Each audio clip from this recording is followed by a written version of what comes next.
So, paano nga ba tayo maglalaro habang nagla-live?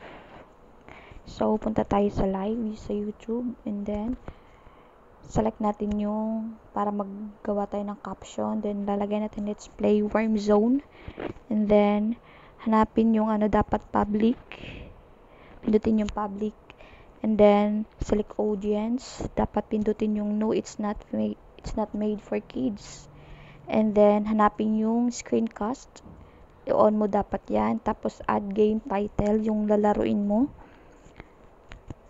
Ayan. So, Worm Zone.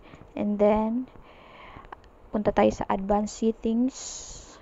Ayan. Dapat on yung dalawang allow chat and allow reactions. And then, next na. So, pindutin yung next. And then, pag nabasa na yung tips, pindutin yung got it. Then, start now. Ayan. And then, i-on mo yung sa chat. And then yun. So, start na yung game. So, that's it. Thank you for watching.